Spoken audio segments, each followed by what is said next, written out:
Hello everybody, it's Timian from Spin Space. Today bringing you another hand spinner review. Oh wait, this isn't Spin Space. It's Hobby Timmy, I get so confused. Oh, just kidding, just playing. Love you. But it's actually kind of fitting that we're, I kind of wanted to make fun of all the other channels out there just a little bit with an intro. But in particular today, it just worked out that it was really appropriate for a couple reasons. One, we're looking at an OG spinner, the Torqbar. And Fabian is the OG spinner reviewer. Let's set this over here. I'm not exactly sure what that's supposed to say. Sounds like a race car engine. No, that stands for torque bars, something standard buttons, maybe brass, maybe, I don't know. It means something. I don't know what it means. We'll get into maybe part of that as well. But we got the Torqbar here today. OG classic. So there's a couple reasons why I think it's fitting. Again, for me, doing a little Fabian intro there. Ooh, look at it go. Again, we got an OG spinner. He's the OG reviewer. This also happens to be the same location that right near where I recorded his Spin God's Talisman's video, but also where I took the photo for the thumbnail of the Spin God's Talisman.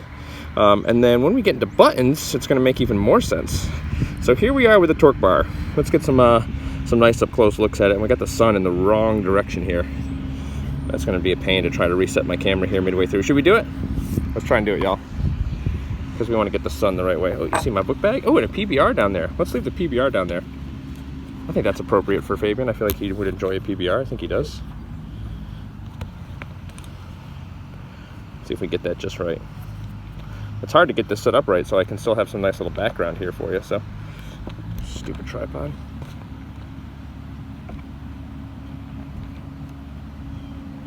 This is what I go through before I record the video.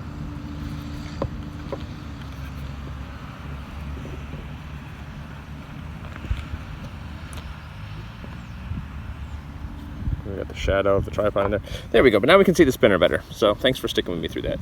I'm not big on cuts and edits. So here we go. So brass torque bars. Now this is from the second generation. This comes from Adam over on Fidget Spot. So I reached out to Jonathan Clark over on Fidget Spot, and he was good enough to hook me up with that Triad to review. But I also mentioned that I was kind of interested in getting a Torqbar to review, so he reached out to the community and then got a hold of this. So we got this from the Adam collection, so big shout out to you, Adam. Thanks for letting me borrow it. I did take care of it. I haven't been rough with it. When I say EDC at any point here, it really is just I brought it in the box to my desk and spun it at my desk. So it really hasn't left the box other than when I'm actually taking it out, trying to get my hands on it and get a feel for it. So she's a good little spinner though. So let's get into it a little bit. Cough is still there, y'all. It hasn't gone away. So the Torqbar, classic OG spinner. So something to keep in mind when you look at this, like this is one of, if not the first hand spinner designs out there. So it's got a couple things going for it that may not be the most, ergonomic or most flashy or kind of what we might expect. But you really want to think about this in the way I'm thinking about it when reviewing it. It's like reviewing a classic car. Sure, it doesn't have sat nav and airbags, might not even have seat belts. But there's just something about the classics, man. And I gotta say, there's something about this. There's just something about it. So first and foremost, let's just take a look at the buttons, because I actually want to switch the buttons off here. And actually, here, let's wait before we put the buttons on it. So you just get the real effect here. Bring in the scale, turn her on, drop the old spinner on there. Now this is the brass version. 59.1, we'll call her 60 grams. She feels heavier than 60 grams with the way the weight is distributed on this guy. So let's take a look under the hood, because it's kind of neat. It's got, you've seen similar things like this. In fact, the Triad that I just reviewed has this. The Arachnophobia has this. The Triton V2s have this. There's a lot of spinners that have this little cap around the button. So if you look, the spinner is actually wider than the body. So the body's actually really narrow. You really can appreciate how narrow the body is now when you see it with the buttons off. So there's the R188 in there. So these caps, for that reason, will not work on just about anything else. And that's okay. They're kind of nice. They're good. They kind of really focus you to pinch on it. Now I talked with Adam, whose spinner this was, a little bit about the buttons. And He says the tall buttons, not necessarily the deep dish, the tall buttons are really the way to go with the spinner. And I don't know if it was intentional or not, but here's the Spin God's Talisman's brass buttons, also the wind. Spin God's Talisman's brass buttons, which are just about, as far as the dish goes, a 1-for-1. Right, like look at the dish that you're working with. They got this fun little accent around the outside. But they're just about a 1-for-1. But they're taller. So that one allows you to do table spins. I should say you can't do table spins with the stock buttons. But Adam was saying, you know, he really kind of likes the stock buttons on there for the feel. The way it kind of has, you have to kind of focus on it just a little in the way you hold it, but also the tall buttons for their size, but just make it feel a little faster, a little thicker, which they do. So look at these Spin God Talisman buttons on here. Look at that. Wonderful. Like they were made to fit. I don't know if that was intentional or not, Fabian, but good on you. So, and now all of a sudden I've got essentially the feel and the wind. Maybe I can block the wind a little bit with my body. Of the tall buttons without actually, you know, having to try to get a pair. So anyway, talk about the spin on this guy a little bit. So it spins really smooth, mainly because Adam threw a 1-drop in it. He liked how that felt, and I gotta say, like, it does feel nice with a 1-drop. I don't like a lot of bars with a 1-drop in it. It does kill spin time. It's only getting like 30 seconds on a little over 30 seconds on a table spin and a little over a minute on a vertical spin.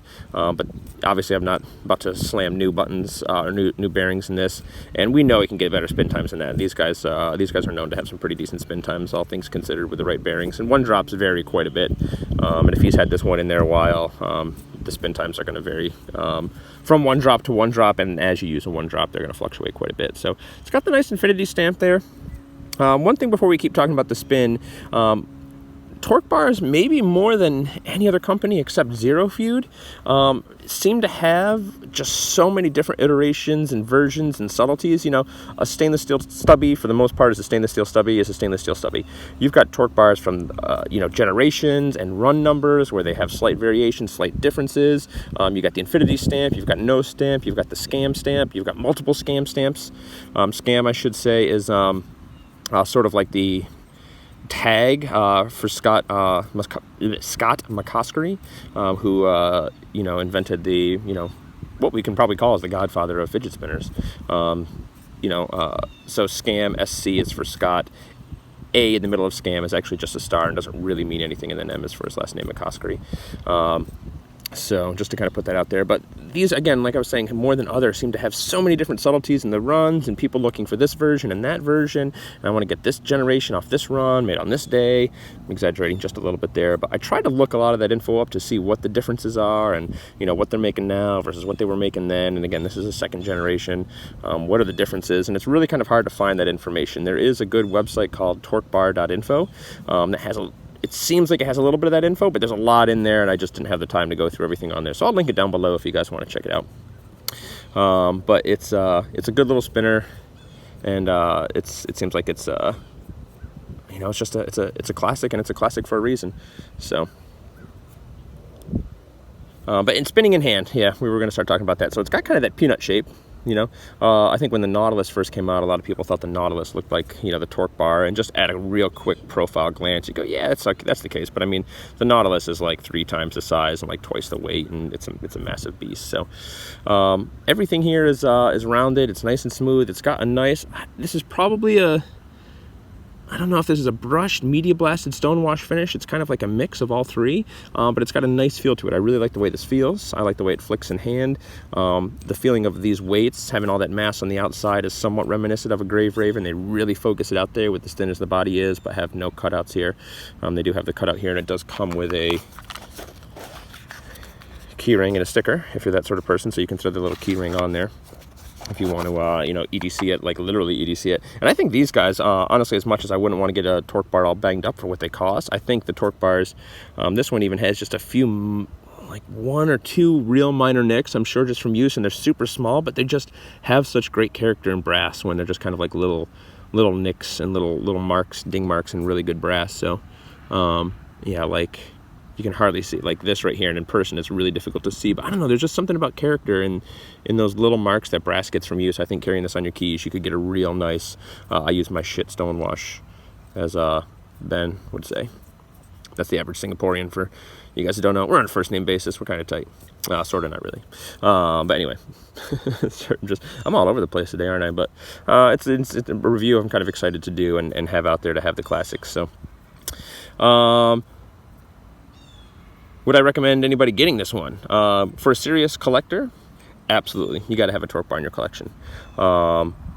I like to consider myself somewhat of a collector. I'm not like, I got to have everything of every one, but I think there's certain pieces to have a collection well-rounded, and I did seek out a Torqbar on the aftermarket just to try and get a deal for one. So I did pick up one of these. So despite me borrowing one, I did reach out and find one that is very similar. It's a brass version. I think it's from an earlier run. I think it was done... I don't know if I could say how early of a run, because again, I think he started coming out with this idea in 2015, so like a year before the whole thing started blowing up.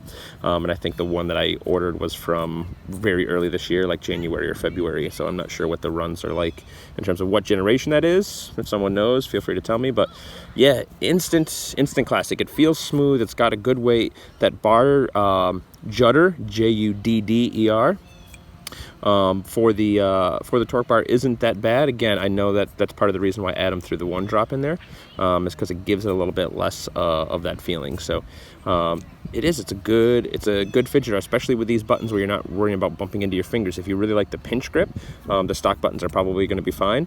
I'm somewhere between a pinch and a flat grip, so these taller buttons are great on it. I'm absolutely going to be throwing these buttons on the one that I get. So I don't know what I'll do with the buttons that come with it, but she's just a classic spinner, man.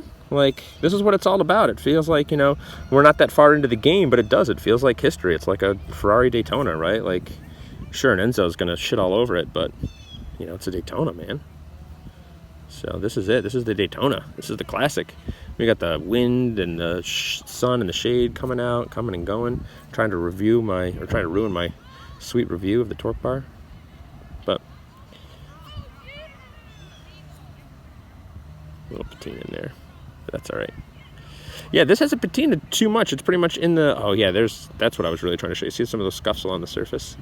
See how that looks? We just had a real good. Back it up like 10 seconds and look at it again. But yeah, this hasn't really changed the patina much. Now, I haven't spun it like abusively or anything like that, or for hours and hours, so I'm not sure if it just kind of holds onto it or what the combination of brass and other stuff is going on in it. Maybe slows the patina, but it just looks good, feels good. Instant classic. I think I've said that enough. So I don't know what else to tell you about the spin on this guy. It is what it is. Spin in history, yo. Look at her go. All right, since the sun and the wind is going to probably keep playing with us, we're going to let it ride at that. But Torqbar. I believe they're in stock as well, so I'm going to put the website description down there for you guys. And yeah, if you're into that sort of thing, it's worth it. All right, y'all. Peace. Kisses.